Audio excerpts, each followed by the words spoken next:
Section 6.4, analyzing binomial random variables. In the last section, we considered the scenario where a set of parents has 5 children. Each child has a 0.25 probability of having type O blood. These events are independent, and that probability of success is constant. X is going to equal the number of children with type O blood. And since this is a binomial setting, we can apply this formula to find individual probabilities. So for example, the probability that exactly 3 of the 5 children have type O blood, we plug in 3 for the R, we plug in 5 for the N, and then this number out here comes from that 5 minus 3. Now that was the probability that exactly 3 out of these 5 children have type O blood, but let's say the wording changed, and instead of exactly 3, it's changed to something like at least 3, or at most 3. So in this case, we're going to find the probability that at least 2 of the couple's 5 children have type O blood. Now it's good for a problem like this to write out all the possible values. We can have anywhere from 0 to all 5 of these children having type O blood. If we're looking for the probability of at least 2, it can be anywhere from 2 and above, or 2 to 5. Those are our possible values of X. And then we would just find each of those probabilities and add them together. So 5 choose 2, 0.25 to the second power, the number of type O bloods we have, and then the remaining without type O blood. Then we do it again for 3, and then 4, and 5, and we add them all up to get our answer.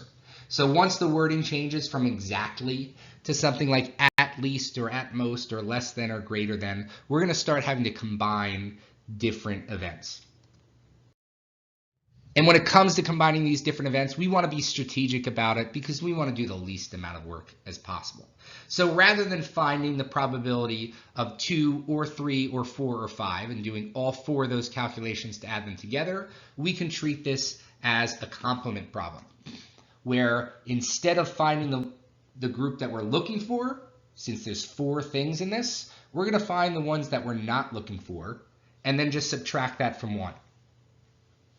So we can find the probability that 0 children have type O blood, or 1, or meaning add, and then that total gets subtracted from 1. And that gives us our answer there, which is the same one we got on the previous slide. So when you approach a problem, make sure you think about it and decide what's the easiest method to find your answer. Let's circle back to that pop quiz scenario that we were presented with in the last section. 10 multiple choice questions, 5 options per question. X is going to represent the number of correct answers that a student gets on the quiz. Octavia is one of the students in the class. Find the probability that she gets more than 2 correct answers on the pop quiz. Just like the last problem, let's write out all the possible answers. We can get anywhere from 0 through 10. And if she gets more than 2 questions correct, she's getting anywhere from 3 up to 10 correct. Now, there's a lot of things that go into 3 through 10, and there's a lot less things that go into the group that's not part of 3 through 10. So that's the probability that we want to find because it's going to be much quicker and much easier. So we're going to find the probability that we get less than 2, and we're going to subtract that from 1.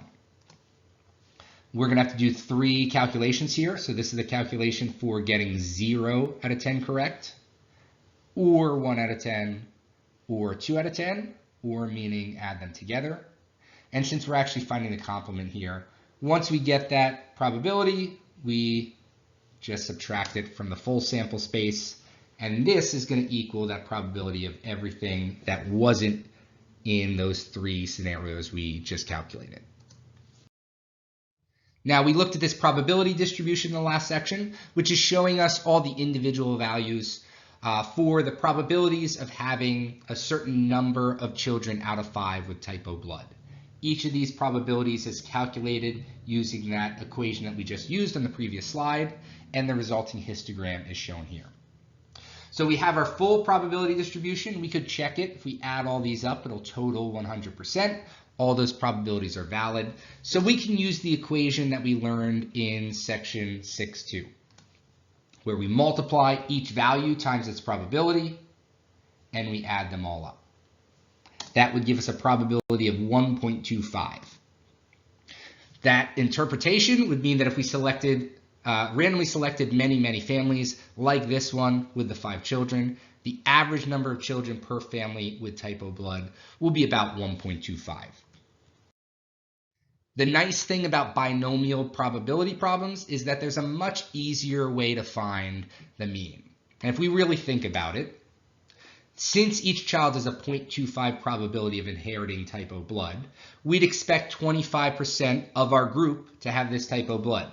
So rather than doing that whole equation where we're multiplying each row of the cell times its probability, adding them all up, we can just do the sample size, the number of people in our group, times the probability, and that's going to give us that same answer that we get when we do the full math for a probability distribution. And this is going to work with any variable that meets the requirements of a binomial setting. So before we use this, we would want to check those 4 requirements in bins: binary, independent, number of trials, and same probability. And if they're met, the only things we need to know are the number of trials n and the probability of success p. This is going to tell us the mean, which is also known as the expected value. Now, what about standard deviation? This was a lot harder to find than the mean, even when we were doing it the long way. So we found the mean of 1.25. That gets subtracted from each of the x values. We subtract the mean, we square it, we multiply it by the probability. So for this value, right, we have 0 minus the mean squared times the probability of having 0 children with type O blood. Then we do it with 1. Okay, 1 minus the mean squared times the probability of getting 1 child with type O blood, and we keep going until we get to the last element in our table, which was 5. Right, that's a big calculation. We add those all up, we square root it. All right, we get 0.968 as our standard deviation. Remember, before we square root it, this is the variance. The interpretation, if we select randomly many families like this one with 5 children, the average number of children per family with type O blood will typically vary from the mean of 1.25 by this value. Standard deviation is the average distance from the mean. Just like there was a much quicker way to calculate the expected value, or the mean, there's a much quicker way to calculate a standard deviation for binomial distributions. So we have our group of 5 children, that's our n. We have our probability of success, 0.25. And we can find the variance by just doing n times p times q. We get a variance of 0.9375, and the standard deviation is going to be the square root of that value, 0.968. So this is the same value that we get when we do that huge equation that we just went over on the last slide. Again, this only works for binomial random variables. So to reiterate, we want to make sure it meets those criteria, and when it does, we can just use these 2 variables, and the q just comes from subtracting that from 1. So let's use those 2 equations to find the mean and the standard deviation for the number of correct answers a student gets on that 10-question multiple choice quiz without any questions. So the mean is going to be n times p. Now remember, the mean and the expected value are the same thing. So asking for either of those things, we would do that same n times p equation. So 10 times 0.2, we would expect to get 2 questions correct.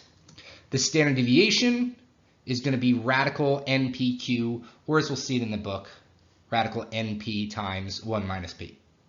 So in this case, it's 10 times 0.2 times 0.8. Before we square root it, it's the variance. Once we square root it, it's the standard deviation, 1.265. And when it comes to interpreting both of those things, across many students taking this quiz, we'd expect them to average about 2 questions correct. And their scores would typically vary from that average of 2 by approximately 1.265 correct answers.